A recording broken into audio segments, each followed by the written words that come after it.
Stretching medication has a lot of risks to it.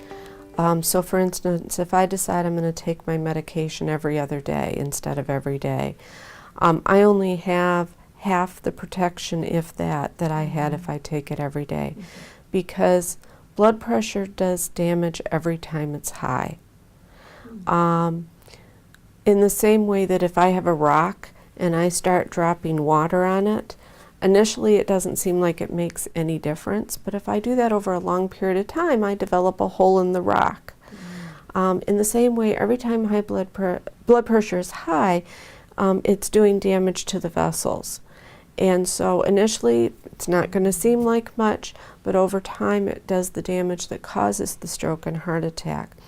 So when we miss medication, we have those times where it's high. So we've got that damage going on. Similarly, people who take their medication only when they know they're coming in. So their blood pressure will be high, or be normal when they come into the doctor's office.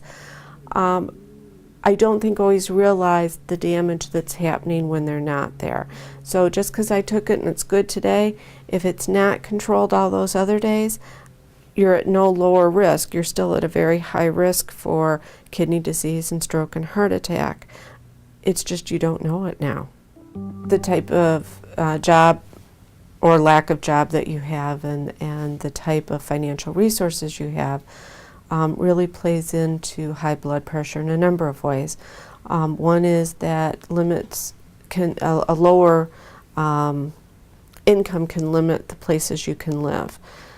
So you may live in a less safe environment, which can increase stress levels.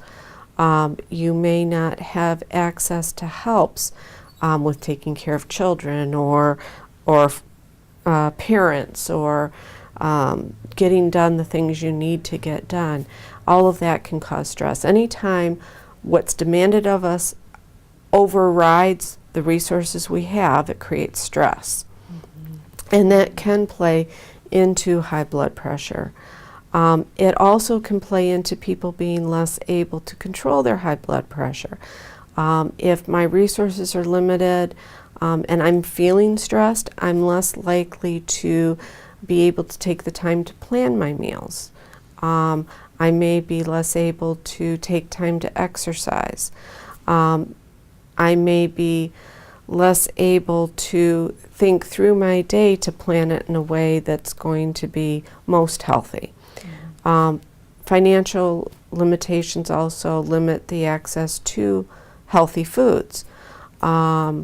So we know it costs about $1.50 a day more to eat healthy than to not. Well, $1.50 a day per person in your household adds up very quickly. And if I'm low income, I'm going to choose the things I can afford to eat. So that plays into it. Again, they're going to be higher salt foods. It's going to be less fresh fruits and veggies in the diet that can play into it. And safe places to exercise. So I may not be able to walk in the neighborhood around my home. So options that we talk to patients about are things like going to a mall to walk, if you're able to get there, or even walking in front of your television at home. Put on your favorite show and just keep moving for a half an hour. Really can make a difference.